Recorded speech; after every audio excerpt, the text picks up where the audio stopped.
Hello, hello, hello, hello. It's movie night. My name is Samuel George. I'm a documentary filmmaker with the Bertelsmann Foundation. On behalf of the Bertelsmann Foundation and New York University in Washington, D.C., it's my great pleasure to welcome you to this screening of Go-Go City, Displacement and Protest in Washington, D.C. It's part of the NYU DC Dialogues. I moved to Washington, D.C. in 2010, and almost immediately I fell in love with go-go music. I mean, simply put, it's a genre of music that, like, okay, it's incredibly unique, but a lot of places have unique music. Go-go is far more than something that's unique. It's amazing. I mean, it's just about the funkiest music on earth. It's extremely powerful to the point of being overwhelming. You can lose yourself in it. And I did lose myself in it. I became a regular at shows of different bands. And it was through the music that I started to be able to connect with the true local culture in DC. And I came to realize just how deep that culture was, but also how much pressure that it's coming under from this kind of intense and really offensive, in your face kind of gentrification. So the way I like to explain it is this documentary, it came from a place of love and it came from a place of anger, you know, a love for the music and the culture and an anger in seeing what was happening to it. It's a film that we began working on in the beginning of 2020. And the idea was to center go-go music and use that as a gateway to talk about gentrification in terms of housing, economics, and culture. Now, of course, to say straight up that those are not the only expressions of gentrification, that's true, but that's the direction we took for this particular film. But the thing about a documentary is you never know how things are going to play out in real life. We couldn't have possibly imagined that the coronavirus would hit just weeks into production, and we couldn't have foreseen the horrific murder of George Floyd that would touch off weeks of protests and marches for racial justice in Washington, D.C., and of course around the country and world. But we opened up this film to include those protests. And the reasoning at the time was, at first the protests were against the systemic racism in policing and criminal justice. But quickly those protests expanded to include systemic racism in other areas, such as employment, education, healthcare. And one way that systemic racism manifests itself in Washington, D.C. is through gentrification. And I'm really glad we expanded that focus of the film to include the protests, because we were able to film this really magic moment of time, this poetic moment when go-go music became the rallying point for the marches. They would have bands playing on the back of trucks, leading thousands down the street. We have one of the band leaders here with us tonight that performed at one of those very large protests, Mr. Kendall, Ellis. That's an amazing moment because people are rallying around the music to make their voices heard on the very streets that so many had been displaced from. So with that, it's really our pleasure to bring you this 50-minute film. I think it's worth saying that this is a nonprofit film. This is going to be publicly available and it will always be free. And I would add, we have a pretty cool audience out there. If there's folks that want to share this film with their community, be it a classroom or an organization, just reach out to me. We love facilitating events like this. And then definitely I want to stay tuned after the film. The folks at NYU have put together a really awesome panel featuring Dr. Kibona Clark, an associate professor and director of graduate studies in the Department of African Studies at Howard University. I mentioned Kendall Ellis, who you're going to see in the film. He's a go-go musician, he's an artist, he's an entrepreneur. We have Dr. Willow Lung-Amam of the University of Maryland. We have Dr. Tiffany Marquise Jones, a professor at Harper College. And we have Moten, another individual who you're going to see in this film. He's the co-founder of Don't Mute DC, and he's the main man behind the Go-Go Museum, which is going to be something very special for Washington that's in many ways completed, and I know he continues to add to it. So with that, it is my pleasure to begin this film. A couple notes of housekeeping for all panelists. We can now mute and turn off our cameras.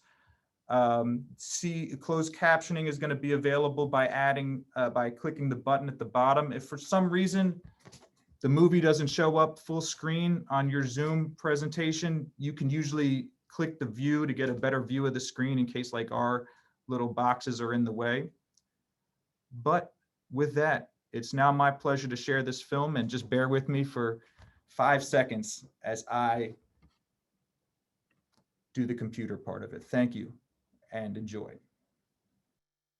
Thank you. That was an excellent film. I just watching it and not being someone who grew up in DC,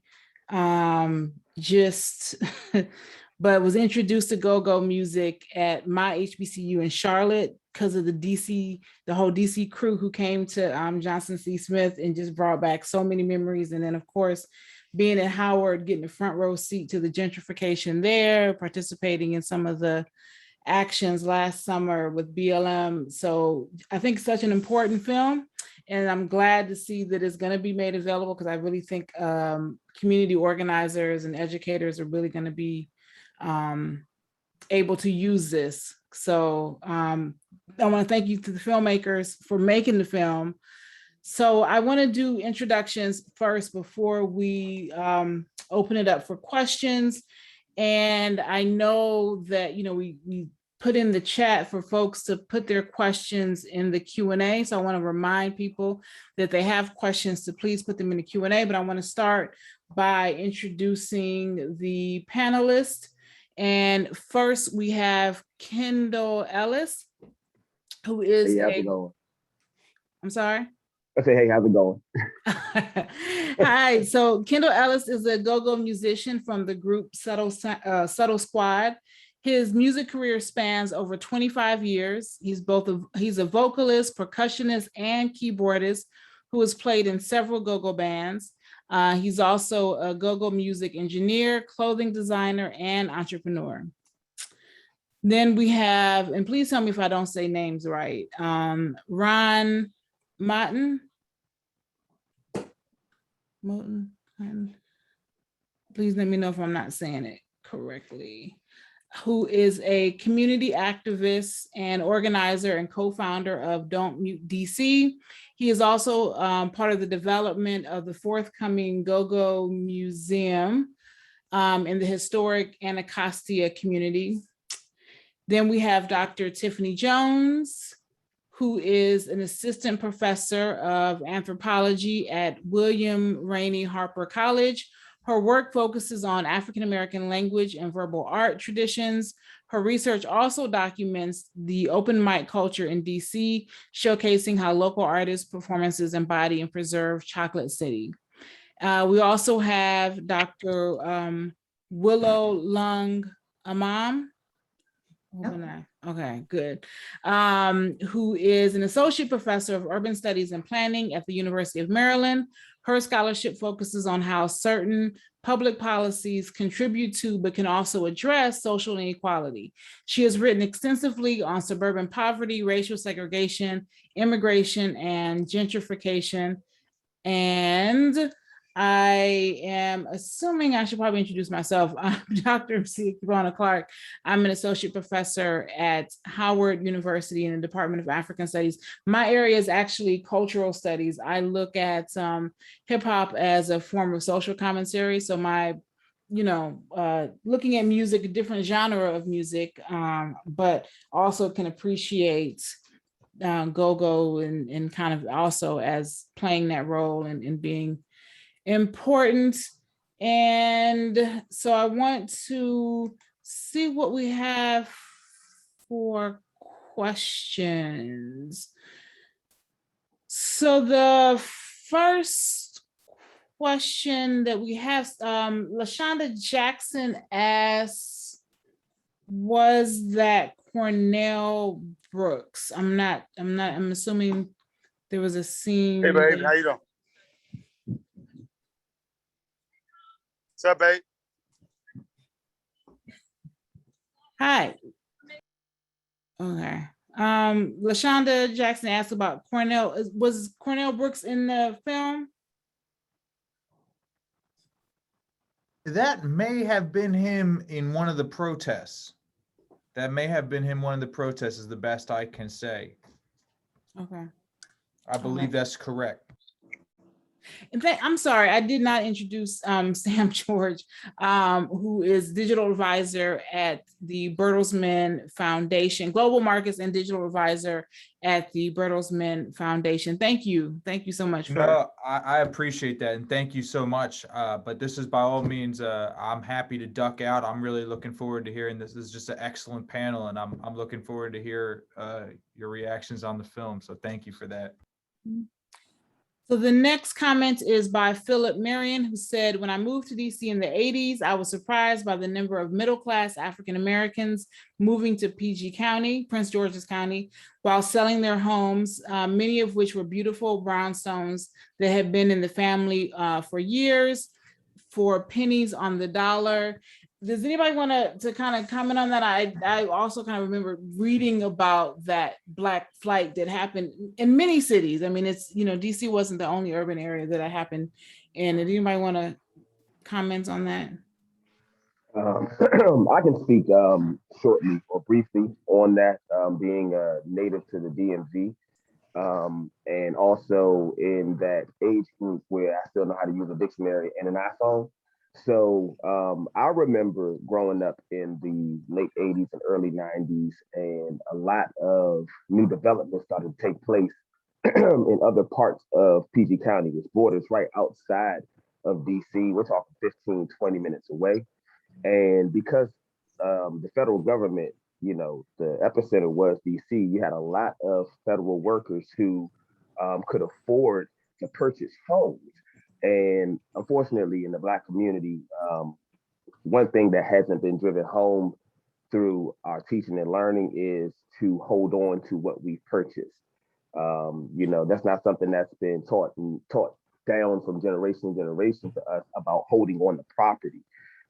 So again, just out of ignorance, and then out of, you know, the illusion of being able to get more for essentially your money, because it wasn't just about nicer homes, it was about getting away from certain communities as well, where, you know, in the video that Sam, in the documentary that Sam depicted, you know, there was a time where DC had the highest murder rate in the entire country.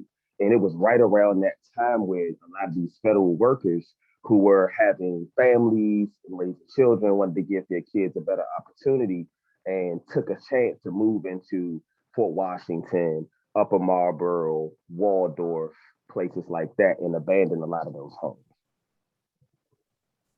Yeah, let me just piggyback off of what's been said by Kendall. I think thinking about even the term Black flight, I think is a little bit of a misnomer, because that makes it sort of equivalent to the processes of white flight that happened across the city over generations and largely happened in response to the migration of African Americans to the city and to the empowerment of Black people in the city, which caused white folks, people and capital, businesses to leave the city during different periods of the time. But what happened starting in the 60s to the 90s was that suburbs were opening up that had been closed for decades to Black people.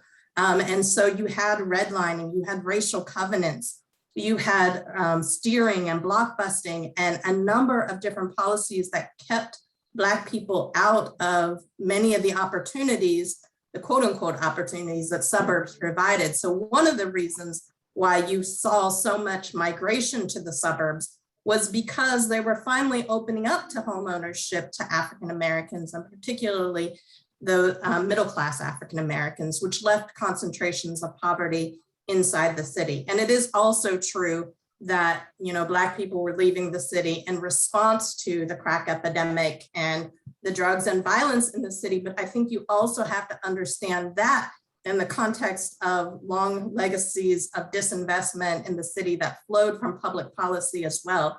Because redlining was not just excluding people from the suburbs of Washington, D.C., it was also actively disinvesting in the communities in Washington, D.C., right? And not allowing access to capital for Black businesses and Black home ownership. So some of what you see in the 70s and 80s is a response to historic underinvestment and disinvestment across the city and policies from the state, local, and federal level that made that possible.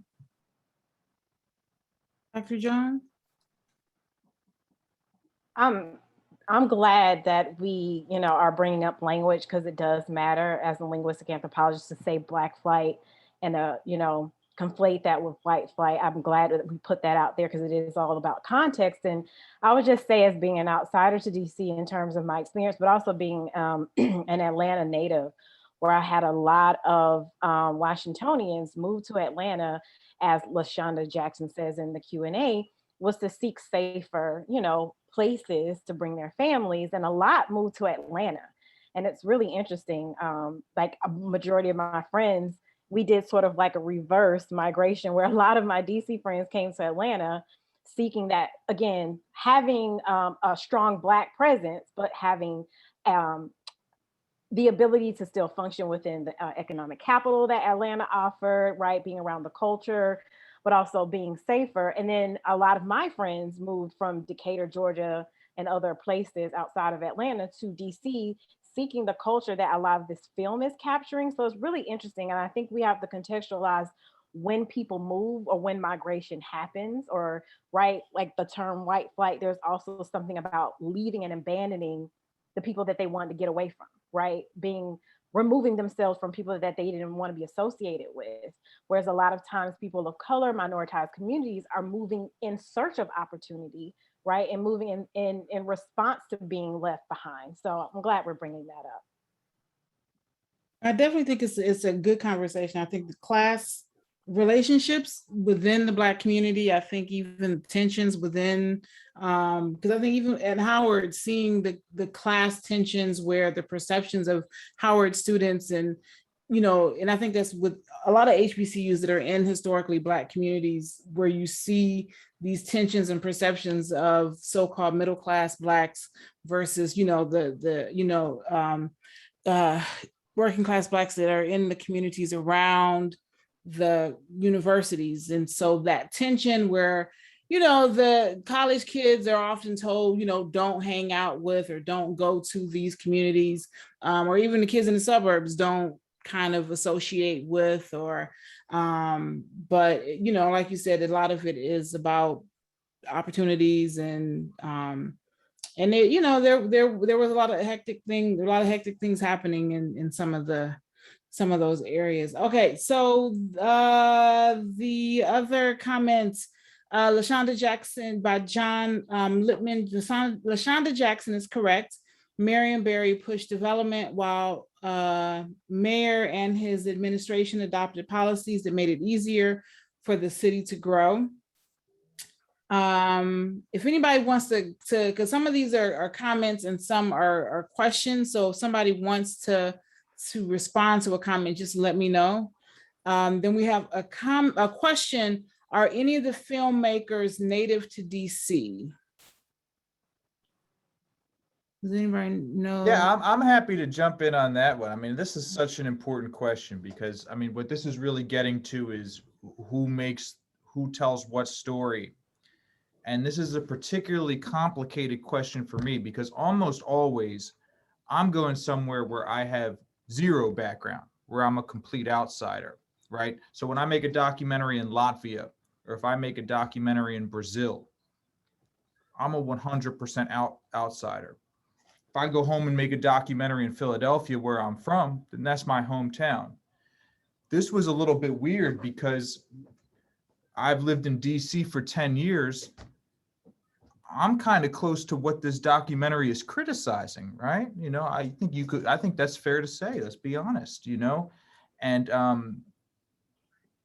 I basically made this film by myself. So the question asked plural, but the response is singular, so I take responsibility, and I think it's a very fair question. So all I can say is answer it as honestly as I can.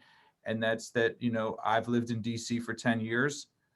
I tried to approach this film just as I would approach any other project I've worked on in places that I have or haven't lived. And for me, it was always fundamental to get to the people that could like I couldn't bring my perspective. This wasn't about my perspective. If I tried to give my perspective, it would have been a terrible documentary. It had to be me using the camera to give a platform to people to share their perspective and getting a wide like portfolio of people that can share their honest experience. And you can debate whether that was done correctly or not, but that was the only way this was going to work, because I am not part of this community. I love go-go music, but I'm not a go-go expert. By the way, Kendall is. It's like a walking historian on this stuff. So if you have questions, ask him. But that's the answer to that question. I think it's a very fair question. All right, so I'm going to actually go in order because I see there are questions popping up in the chat as well as in the Q&A. So I'm just going to go by the timestamp as far as the questions. So a question from Kira. Can I jump in? Oh, I'm sorry, Dr. Jones. Go ahead. It's okay. I did want to say something. I did have a question about that as well, because something that going back to the previous question, and maybe Kendall, because not just because you're also, you're a go-go historian, but you're also a Washingtonian, so maybe you can speak to this as well.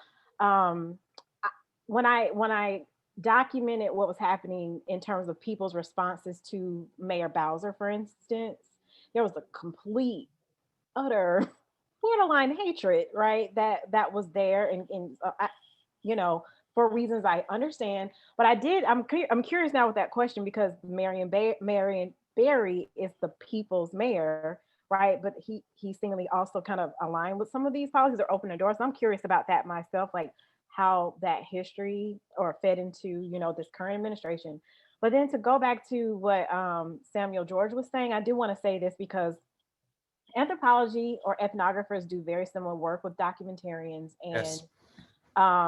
I too documented an area where I was not native, but I had closeness because I was in Atlanta, native, seeing another chocolate city going through the similar process.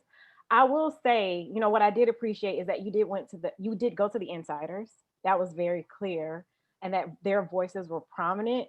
And I'm glad that you're being very transparent about your relationship. And, I do want to say that too. Yeah, there's the issue of gentrification being a racial issue, but it's also a generational issue. So, for instance, millennials are part of gentrifying, right? And when we're looking at like yoga, hot yoga that's taking over, right? U Street corridor, it's appealing to that generation as well. So we can also look, it's intersectionality we got to be mindful of as well.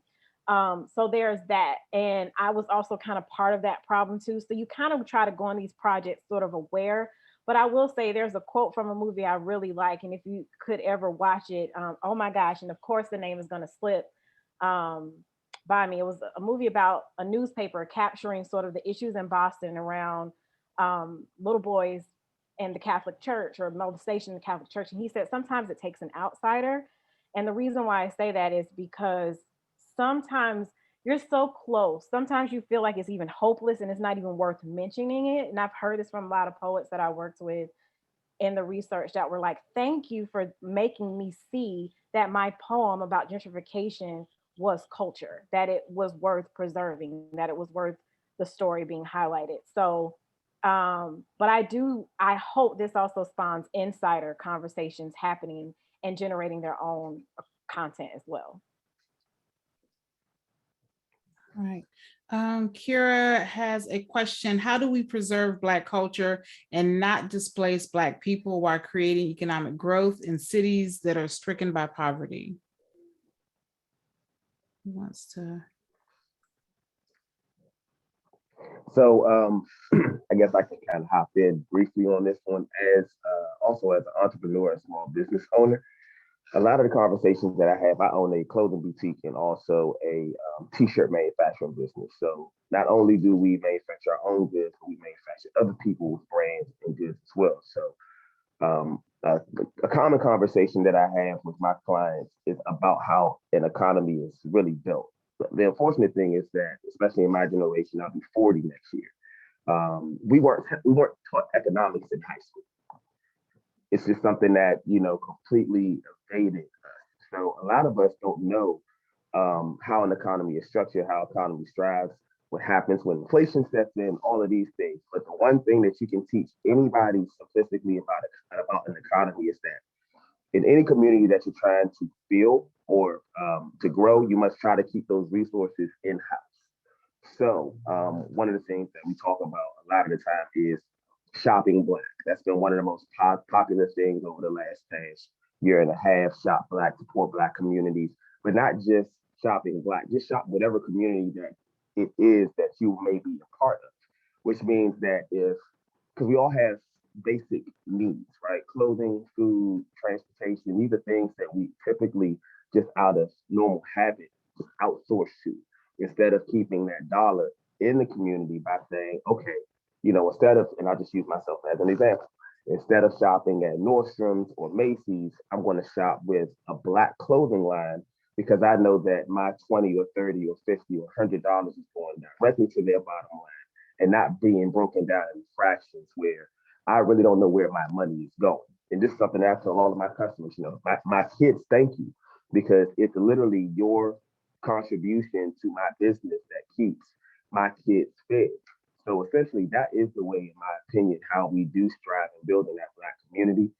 We have to encourage the Black businesses to start.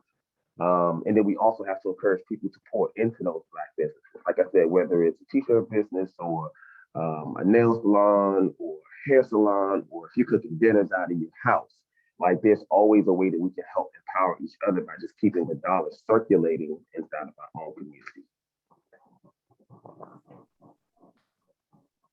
I'd like to add on a little bit there. I completely agree that we should be thinking about what we all can do in terms of contributing to Black-owned businesses and established businesses and neighborhoods to support them. But I think what I would like to emphasize is the role of public dollars and public policy. Because while we all can be and should be supporting the businesses in our neighborhoods, we also have to understand gentrification as a process that is driven by not just private investment, but public dollars going and public policy that makes certain neighborhoods more attractive to invest in than others.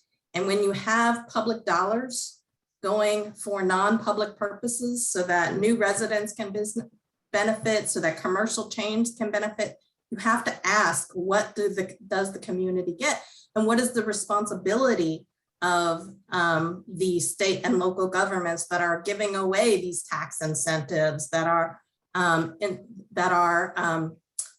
investing in places in new ways, whether it be through new transportation or building new sidewalks or whatever the case may be, to the residents that live there. And so part of keeping those businesses alive are prioritizing public policies that go towards legacy businesses, that go towards minority and immigrant-owned businesses that have kept these neighborhoods afloat, that keep rents affordable. And we don't have nearly enough public policy tools to actually make a difference. And when we do have tools, oftentimes they're not funded appropriately or at the levels that they need to be funded to actually keep residents in place, businesses in place, and the cultural keepers, the institutions that really build a sense of identity and belonging in these places in place as well.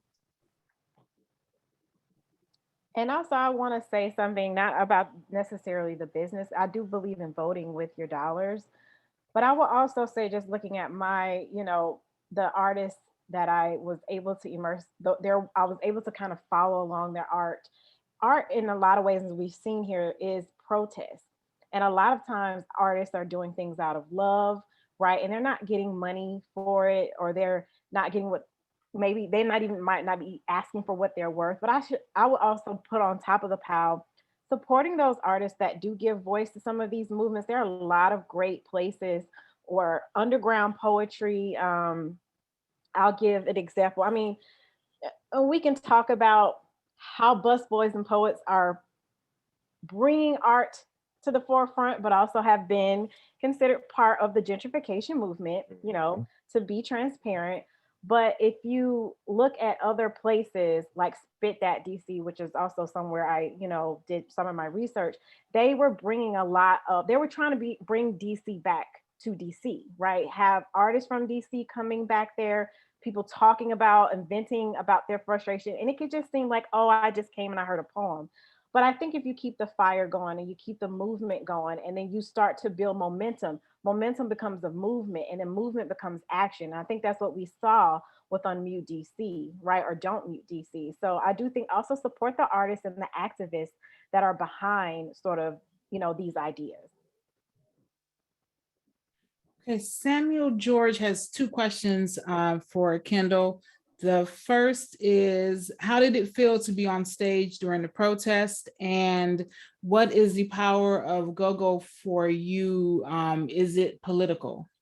See, I just got to jump in and say I've been trying to interview Kendall for a while, and I finally got my questions in, didn't I?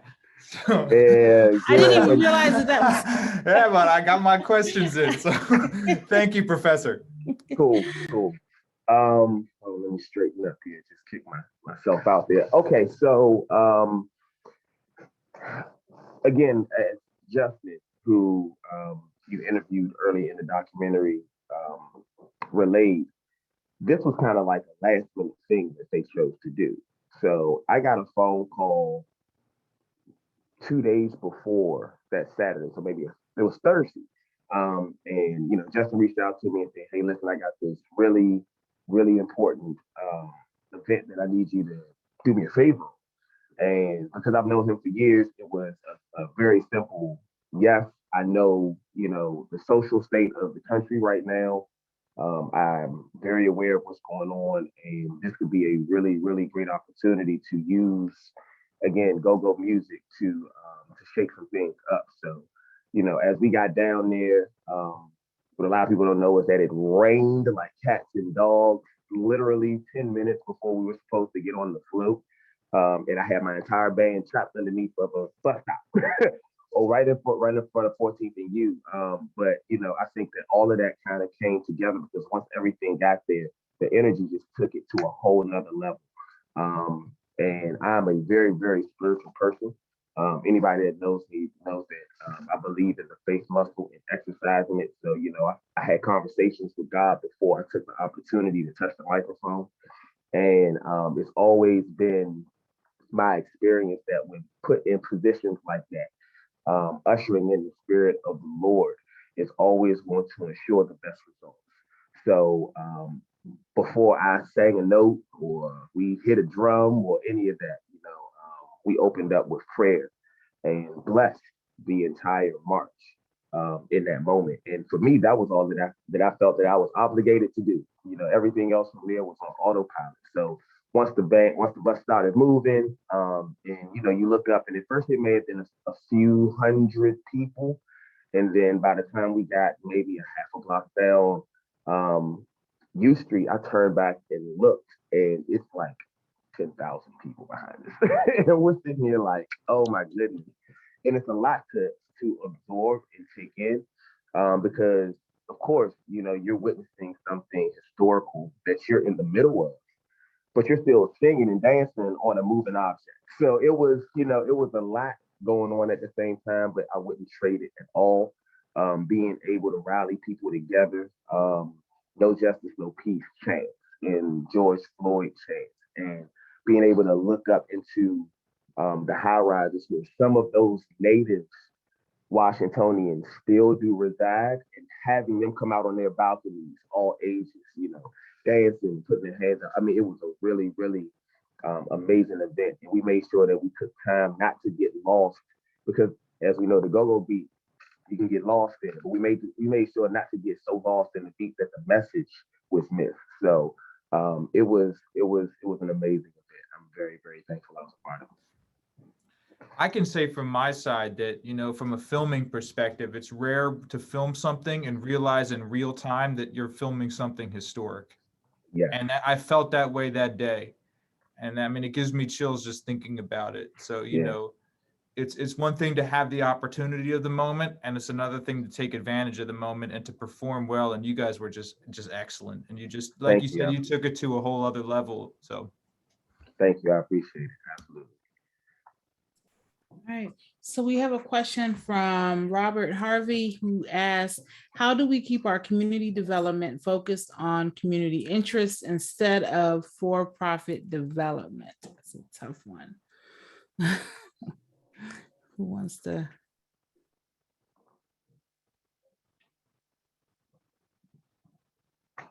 Yeah, I'm definitely looking at the PhDs for that one because, as a documentary filmmaker, it's much easier to acknowledge the problem.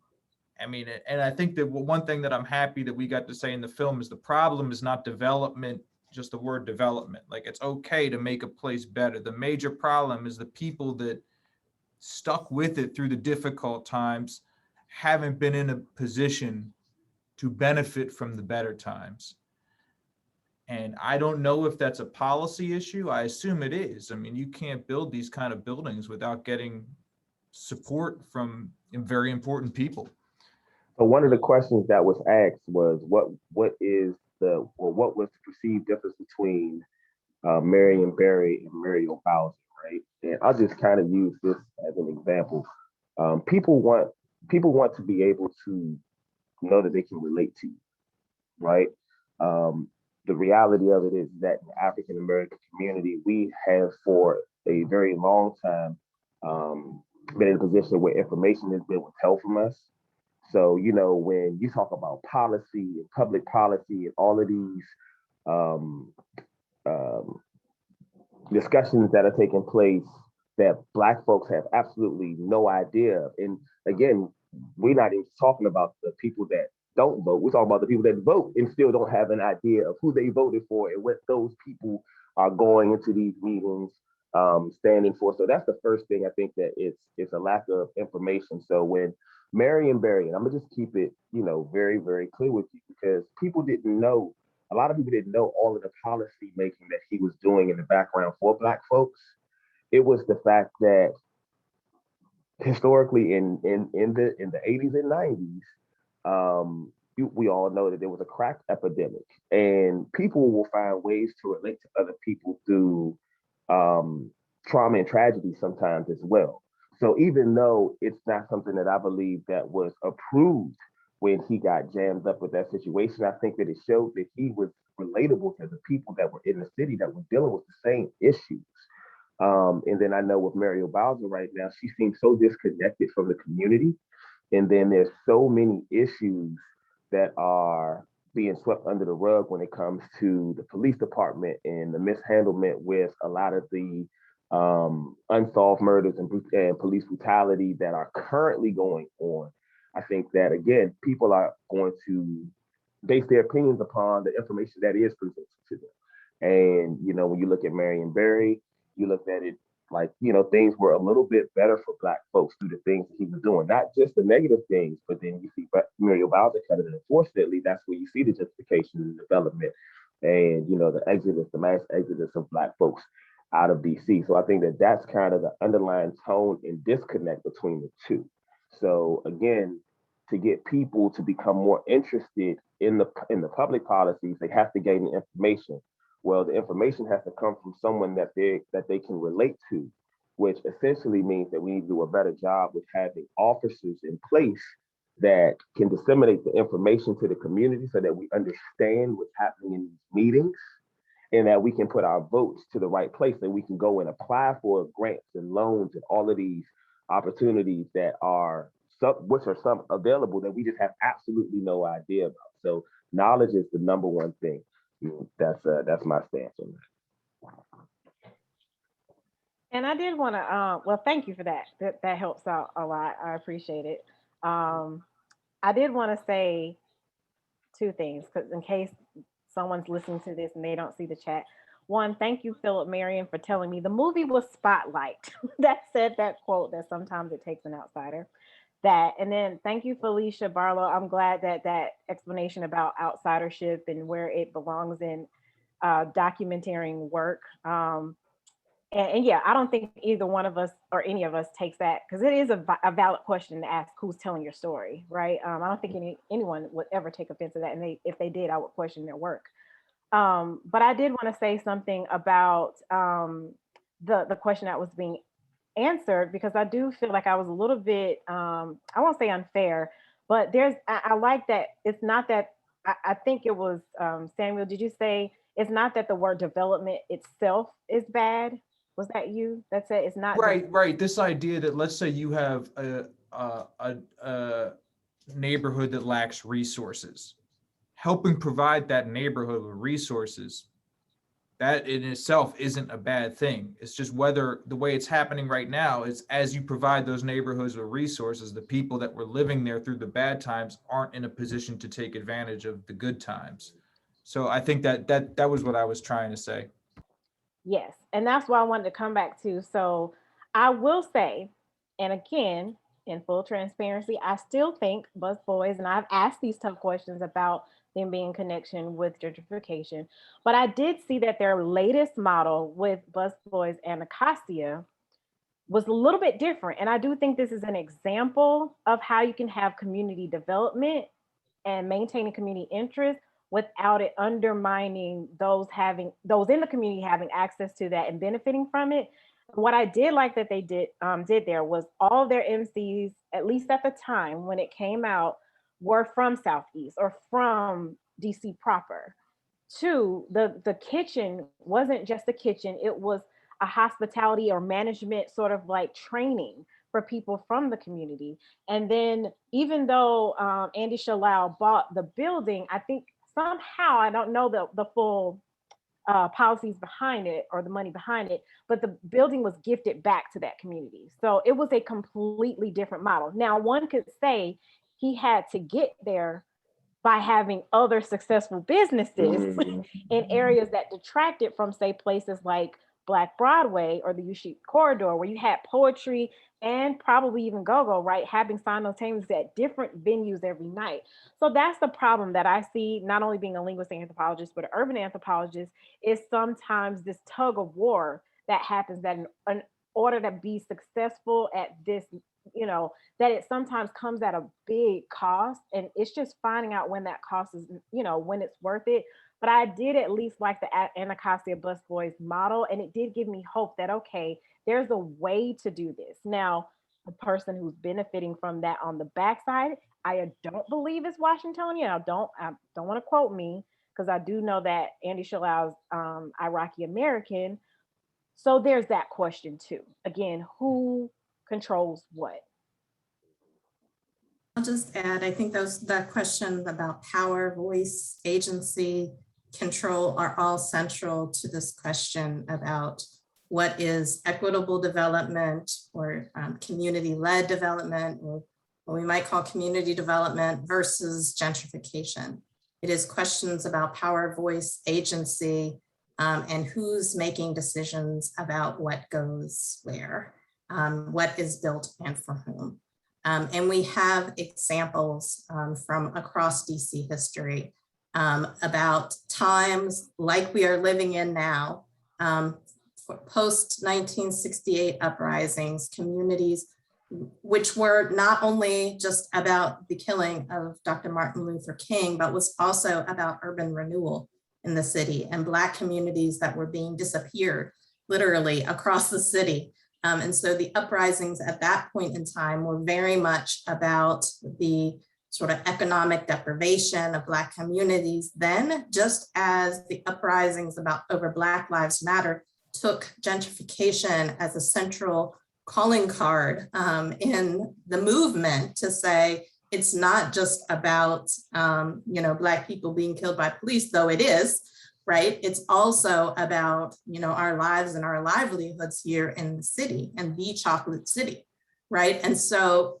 I think we have examples from the history of Washington, D.C. of how we have taken different paths. And so in Shaw U Street, for instance, there was an organization known as MICO that was really community-led redevelopment that was about rebuilding that neighborhood after the uprisings, that really where Black churches and existing residents were really central to coming up with the plans for what that looked like. And Adams Morgan, there was an Adams Morgan Association that did the same, had the same kind of model of letting communities lead And during these times of economic crisis in the city, like we're seeing right now, activists took those periods of time to build new tools and to rally around new tools. So towards Kendall's point about, being knowledgeable about different public policies, sometimes the public policies that are built are just built during times of crisis because people just see a need,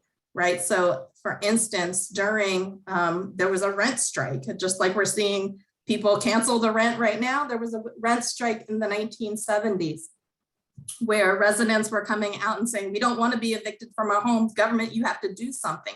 That is where, and because organizers came together, then we have TOPA, which is the Tenants Opportunity to Purchase Act, which is keeping people in their homes to this day.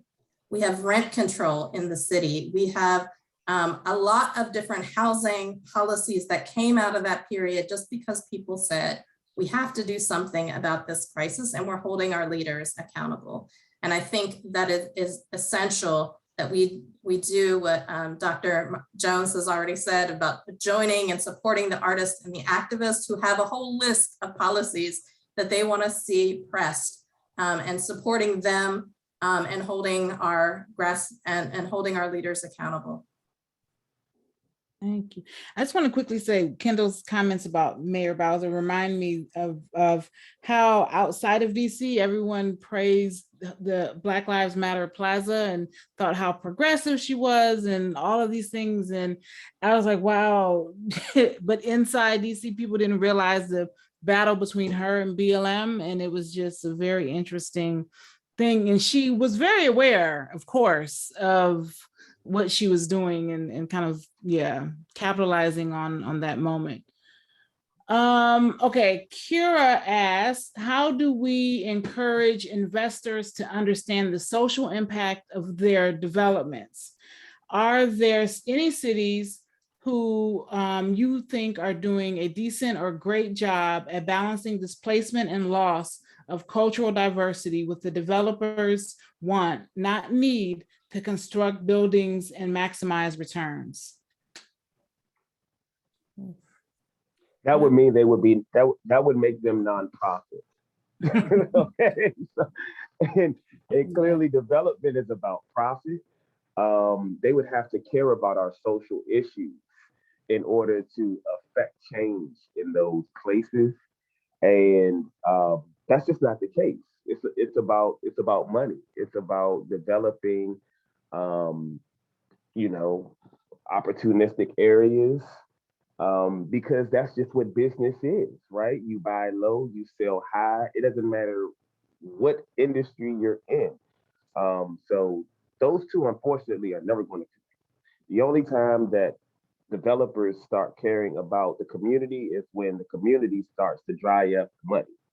So again, whenever we it's like, the doctor was just saying, the only time that people start to pay attention is when we start withholding our dollars.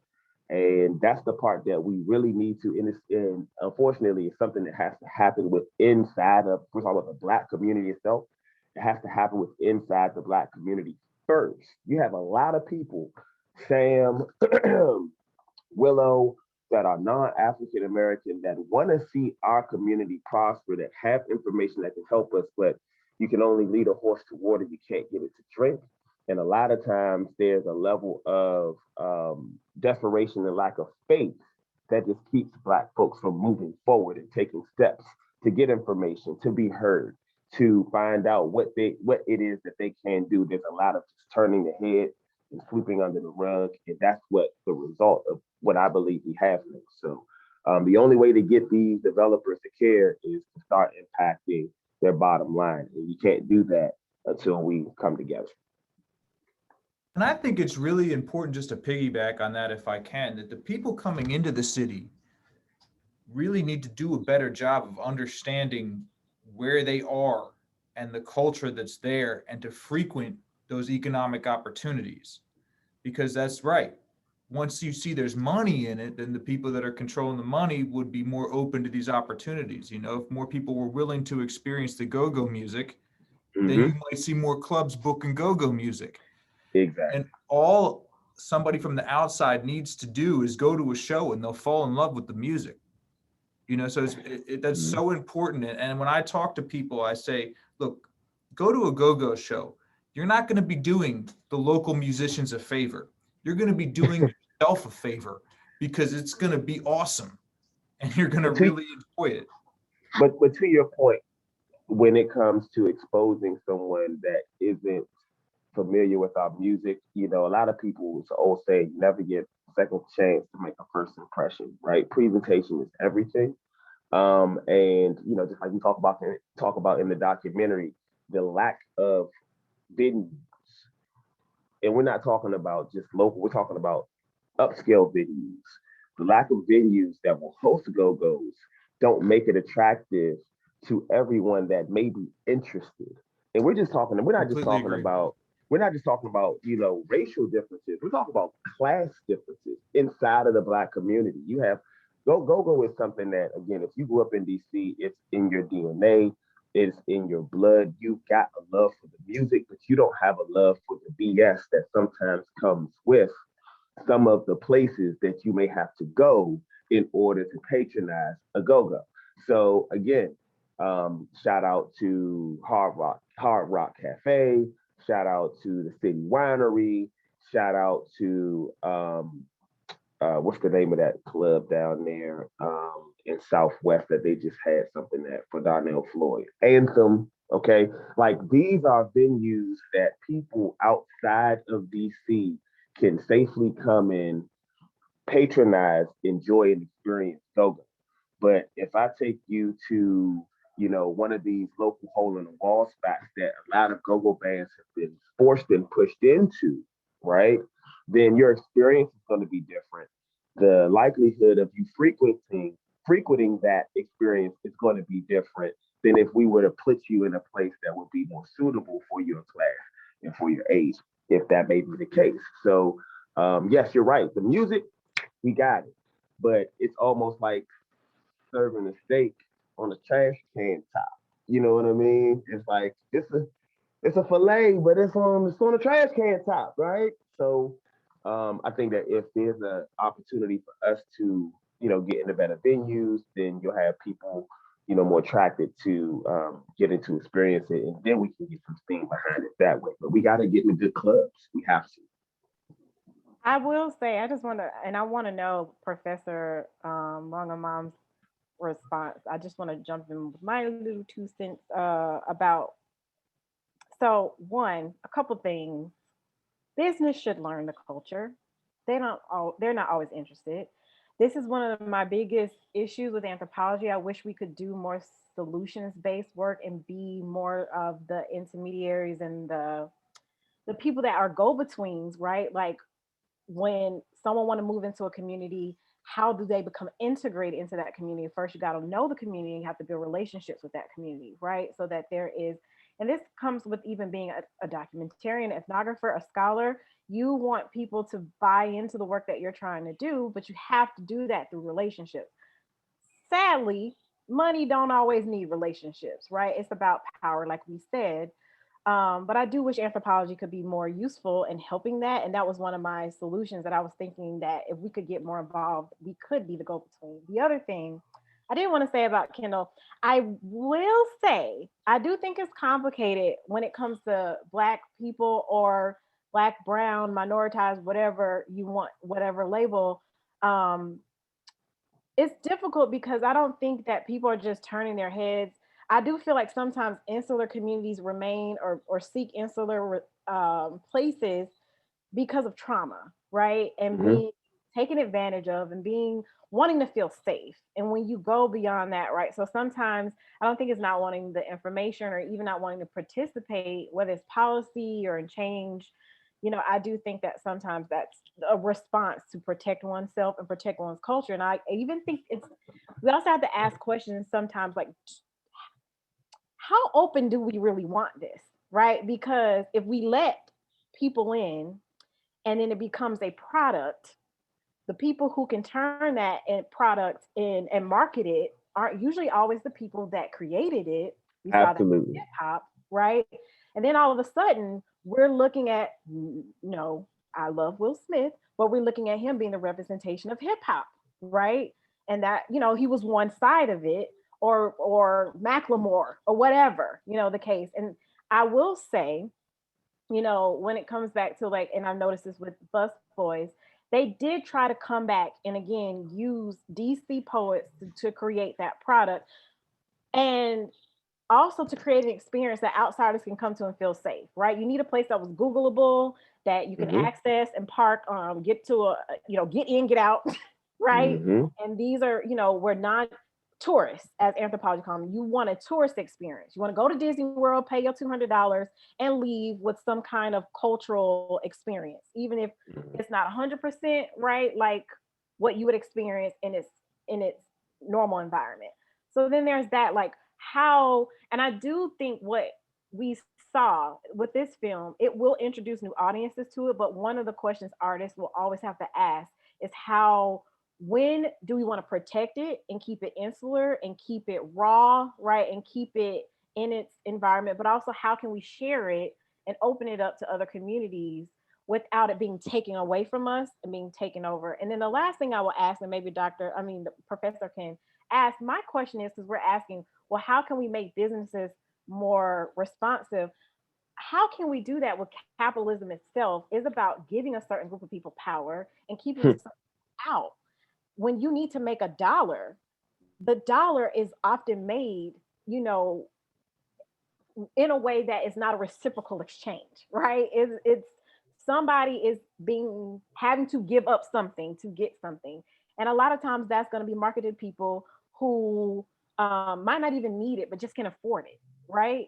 So it's just, I wonder, how can we do that when the basis of this country and the tools that run economics is about white supremacy, is about the white dollar, and not about community response? Sorry. That was a lot of great points, Dr. Jones and Kendall. I really appreciate you bringing up this point about, you know, the almighty dollar and how it drives so much of the development trajectory. Just on the initial question about, is there other places that are doing better than Washington, D.C.? I would wager not chocolate cities, right? Meaning not cities that have historically had a Black majority like Washington, D.C. Dr. Jones mentioned the return of so many people to Southern cities, and it is in part because so many people are being driven out of not only chocolate cities, but majority white cities, San Francisco, New York. There is a reverse migration happening that is not just driven by culture, but driven by capital. So there's not a lot of places that I would turn to say anybody is doing great. There are different places that have different kinds of policies. Like I would point to Portland has a right to return policy, which I think DC could learn a lot about, but Portland, if you know anything about the history of the state, you would know that Black people were excluded at one point from even living in the state. And so when you ask what a right to return policy looks like, it's complicated with its history. But I would also say there are nonprofit developers. So when we think about development, doesn't always have to be driven by profit. There are nonprofit developers that are working in DC and that are trying to cobble together funds to make a project happen, and are not as much driven by the same incentives as others. And so we can support nonprofit developers that have a different end goal in mind. And we can also, through our policies, hold developers accountable for community benefits, right? So as I was saying at the outset, you know, these are public dollars going into incentivizing projects.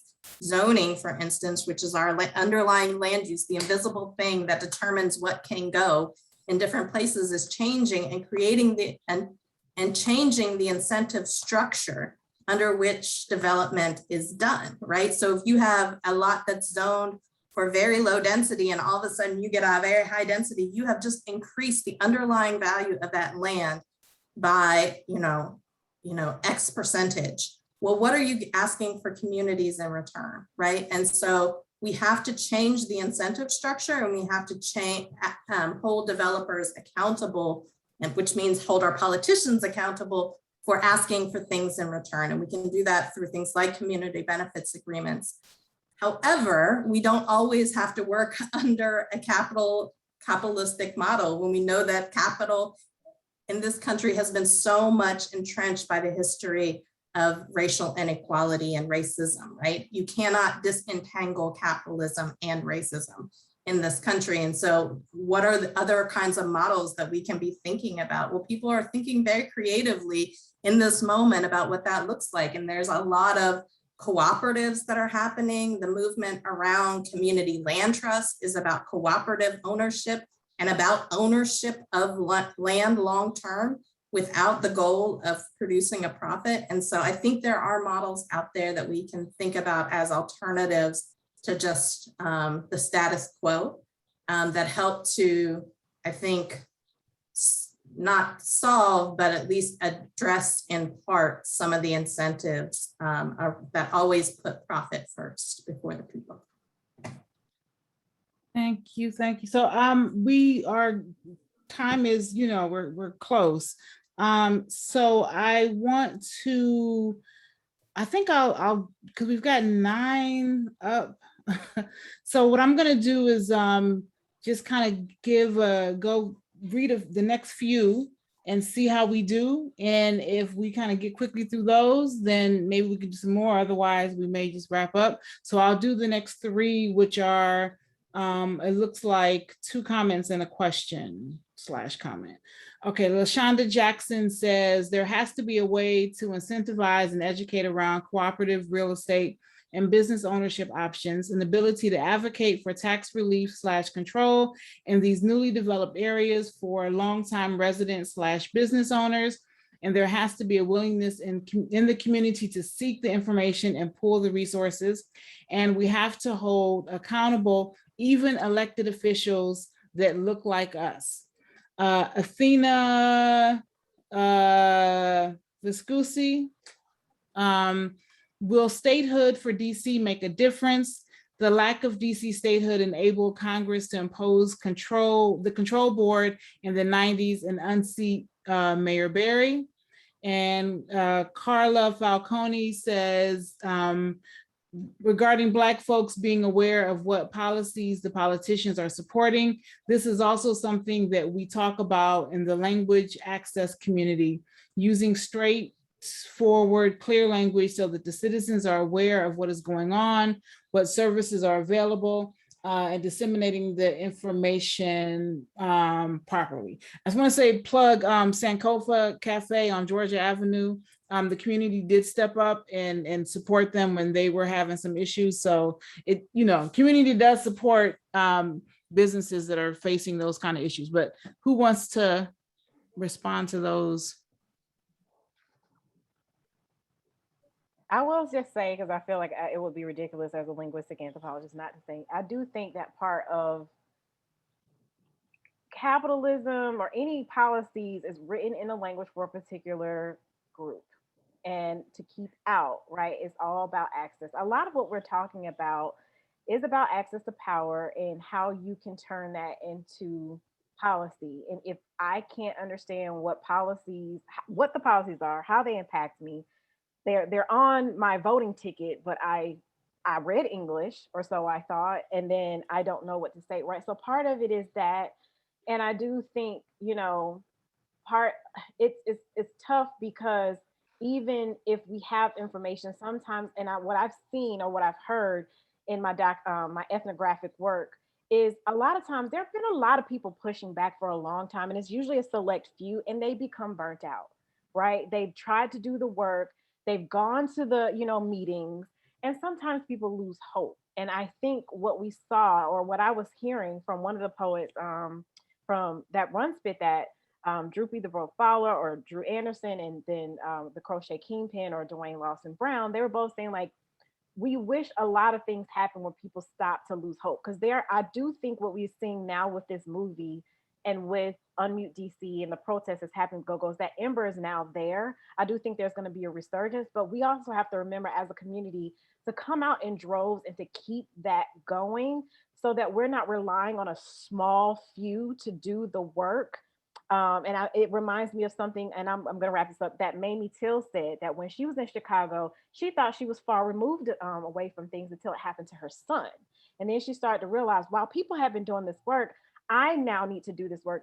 Before it impacted me, but especially now it impacts me. We have to do the work before it's right in our backyards, right? And so when you're hearing these movements, something as small as Unmute DC, ask yourself, I won't say as small, but you know what I mean, as localized, ask what other movements out there that you can jump on and be a part of and become well versed in, because maybe it's just taking that one issue, and so you don't feel so compounded about all the issues that are, you know, that fall on Black communities, if that makes sense.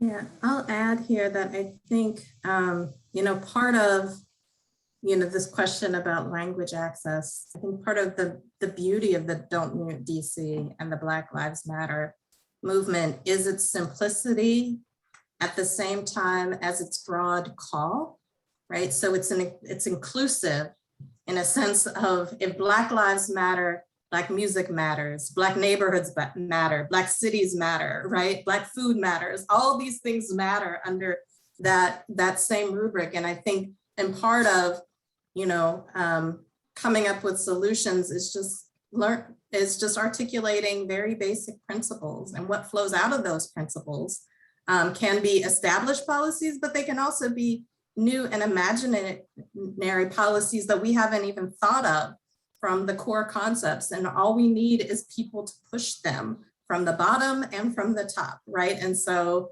having getting elected officials in there, part of why Marion Barry had such a powerful effect on the city is because he literally came out of the movement, right? He was an activist. He started Pride DC, which was about employing Black men in the city. He was part of SNCC and part of these activist movements. And so when he came to power in the city, he was able to employ some of those ideas into public policies that we really hadn't seen before.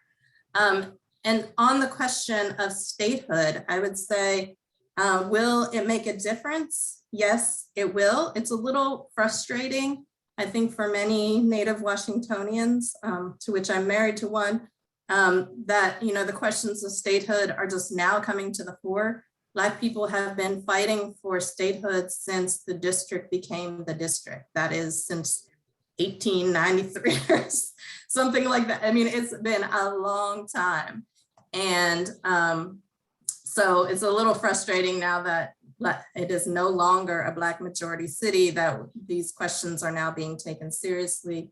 But it was the Fiscal Control Board, which was the federal government really taking over the budget of the city, that when DC was almost in bankruptcy, that led to a lot of the reforms, what we call neoliberal reforms, right? This privatization of a lot of different public policies in the city that have really driven gentrification. So I would not call Marion Barry the gentrification mayor. I'd probably call Anthony Williams, who was leader of the Fiscal Control Board and then became mayor and was trying to attract 100,000 people back into DC, really focusing on the middle class and private investment as really the thing that has set DC on its trajectory that it is right now.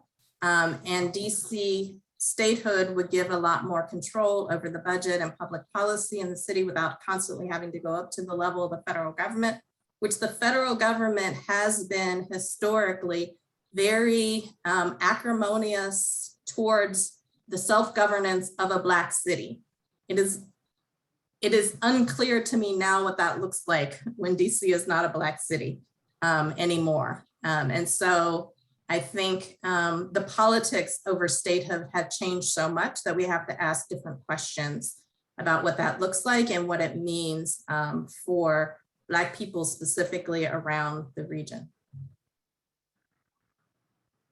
And I just want to say one more thing about the language piece. I also think it is necessary for people who do understand policy and who are involved to use plain speak, to involve artists, to involve musicians, poets that can speak the languages of the people, in this case, go-go, and make it clear what we're fighting for and why, right? One of the things I saw in this film that I also brought up in my documentary, sorry, goodness, eventually, brought up in my research was that shirt that said, "We're not gentrifiers, I've been here," right? That was so clear. And so it sparked so much back and forth that needed to happen. But when it became clear to people who saw that in a newspaper, on Facebook or Instagram or whatever, or even just the hashtag on Mute DC, hashtag advocacy has really been very helpful in that way. Black Twitter has been good about doing this as well. And so has Black Lives Matter and Me Too, all started by, the culture. And we need to do more of that. And to also, because what I liked about that term too is "I've been here" also use the language of Black people. Like if you look at African American language, the stress "been" is something that is encoded, that process is encoded in how we speak. And thus it resonated not only to the movement and the people behind the movement, but how important our language and culture is. Go-go is just language, right? It's just a language of a particular locality. So I think when we do this, we need to kind of involve that same marriage between those who do understand and being able to take it to those who might not be able to understand without that translation. Dr. Jones, I'm gonna charge you rent for staying in my head, okay? Because that was literally the same point that I was going to reiterate. Language is specific. It's specific to those that understand it, correct? And whenever trying to understand a language that you're unfamiliar with, most of us need translators of sorts, right? And what people don't understand, especially in the Black community, because of the withholding of knowledge, I mean, you have several people that are in our community that can't even read still. And for a lot of other social circles, because that's not their reality, it's not reality to them. That there are people that are in their adult years that don't know how to read, but then they're being asked to process information that they can't understand, but then incentivized to go vote on information that they can't process or understand. And again, like, so who I hold accountable are the ones that do understand the language, that have been voted to translate what's happening in these meetings, what's happening behind these closed door policies. That's not happening, right? And again, I like to say, just make it plain and simple for people to understand, right? Make things an easy yes or an easy no, because you'll discourage people with all of the smoke and mirrors, right? There is definitely a ingrained characteristic in Black people that certain levels of information intimidates them, right? So they'd rather say, you know what, I don't understand all that, I just go ahead. But that has been used as a strategy to keep us out of certain meetings, out of certain places.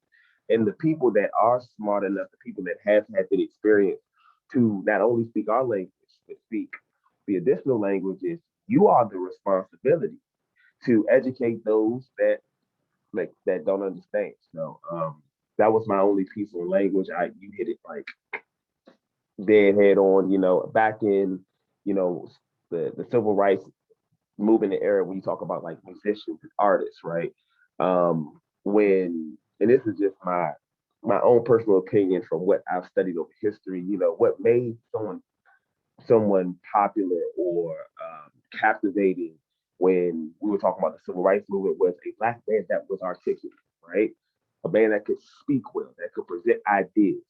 And then we talked about there being like a gap. A couple of my associates talk about there being like a gap of Black leaders until recent.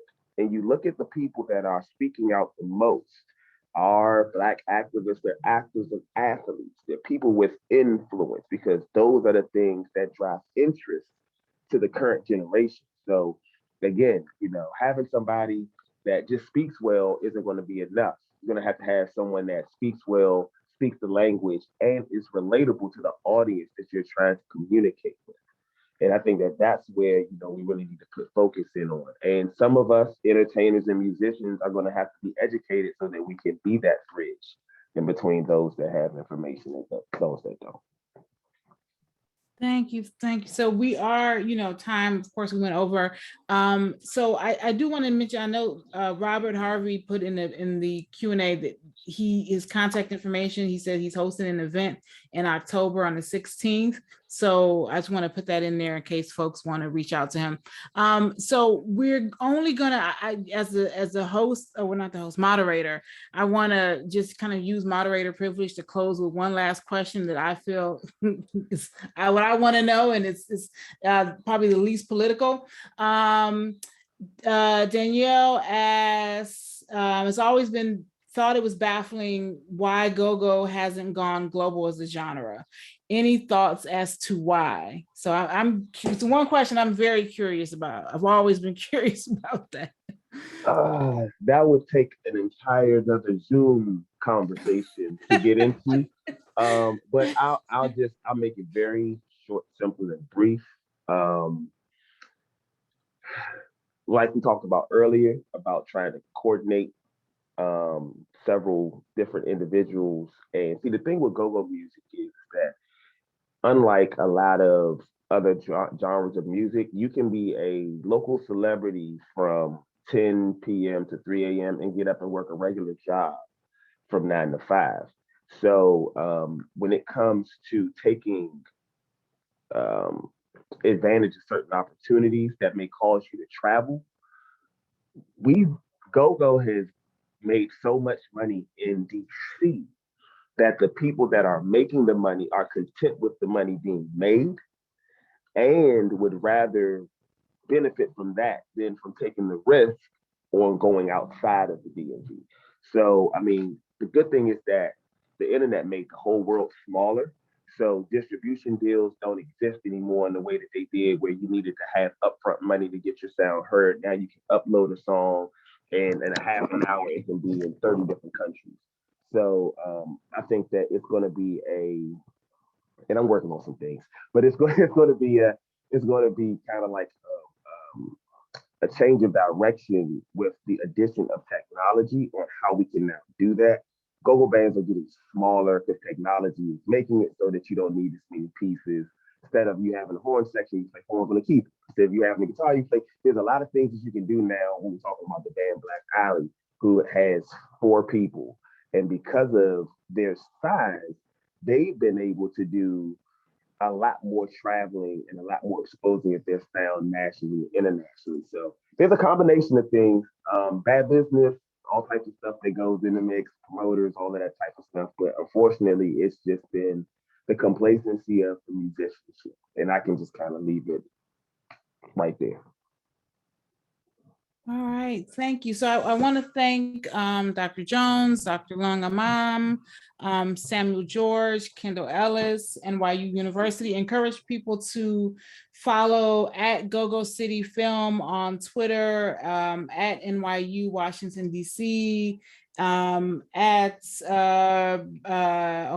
follow them and you can find everybody. And you can find everybody else. Thank you for for coming out and for staying with, for those who kind of stuck with us. Thank you. Thank you, everybody. Genuinely appreciate it. Thank you to the panel and the moderator. Thank you so much. Bye-bye. All right.